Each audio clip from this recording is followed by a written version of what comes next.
ये जो बंदा है ना, इसको फांसी की सजा मिलनी चाहिए, और अगर वो नहीं मिली तो भूल जाओ कोई इंडिया में विमेन सेफ रह सकती है, कोई टेस्टामेंट स्टैब्लिश किया जा सकता है, नारी शक्ति हो सकती है, ये सब कुछ नहीं हो सकता। और ये मैं क्यों बोल रहा हूं, ये आपको वीडियो के एंड तक समझ में आ जाएगा। देखो, इसका नाम है राहुल मीना, ये 19 साल का है अकॉर्डिंग टू द प्रिंट, और इसके अगेंस्ट 2 कंप्लेन फाइल हुई है, एक राजस्थान में और दूसरी दिल्ली में।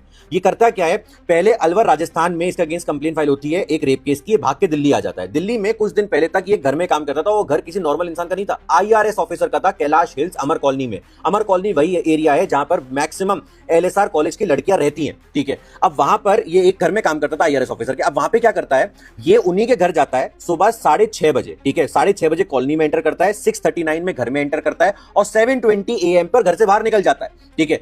और उस घर में जब ये IRS ऑफिसर और उनकी वाइफ वापस पहुंचते हैं तो वहां उन्हें उनकी बेटी पड़ी हुई मिलती है, उनके अराउंड मोबाइल के वायर से उनको मारा गया था, उनकी डेथ हो गई थी, और फिर पता चला कि उनके अगेंस्ट सेक्सुअल असॉल्ट भी किया गया है।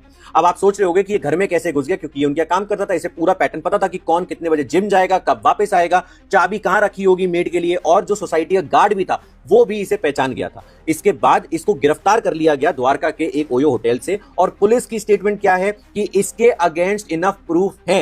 यहीं से मैं अपना एक आर्ग्यूमेंट स्टैब्लिश करना चाहता हूं कि जब इसके अगेंस्ट प्रूफ है, इस वाले केस में तो स्टैब्लिश है, जो सामने इंसान है वो भी IRS ऑफिसर है, इसके पास कोई रिसोर्स भी नहीं है। अगर इसके बाद भी ये बच गया और इसको कैपिटल पनिशमेंट नहीं मिली, आप कोई और जस्टिफिकेशन दे सकते हैं कि इसको कोई और पनिशमेंट मिलनी चाहिए, और ये माइनर भी नहीं है। तो अगर इसे कैपिटल पनिशमेंट नहीं मिली तो इस देश की 40 से 50% आबादी कैसे सुरक्षित फील करेगी, ये आप मुझे बता दीजिए, ठीक है। अगर आप कह रहे हो कि आप पॉलिटिक्स की बात क्यों कर रहे हो, क्योंकि मैं जरूर करूंगा। अगर चाइना अपने देश में स्टैब्लिश कर सकता है ऐसे केसेस में नंबर्स, रेप केसेस के नंबर्स डाउन ला सकता है, ठीक है, माना वो डिक्टेटरशिप है, इंडिया क्यों नहीं कर सकता? हम इतने बड़े बड़े आर्टिकल 370 एब्रोगेट कर सकते हैं, राम मंदिर बना सकते हैं, सब कर सकते हैं, तो क्या देश की इतनी सीताओं को बचा नहीं सकते हैं, इतनी बहनों को बचा नहीं सकते हैं? That is the clear question in front of the people. आप बुरा मत मानिएगा अगर आपको कुछ बात गलत लगी, बट आज वो किसी और की बहन थी, 22 साल की लड़की थी जो UPSC की तैयारी कर रही थी, अच्छे घर में रहने वाली थी, कल वो आपके और हमारे घर का भी मामला हो सकता है। तो जब तक एक टेस्टामेंट स्टैब्लिश नहीं किया जाएगा तब तक कुछ नहीं हो सकता।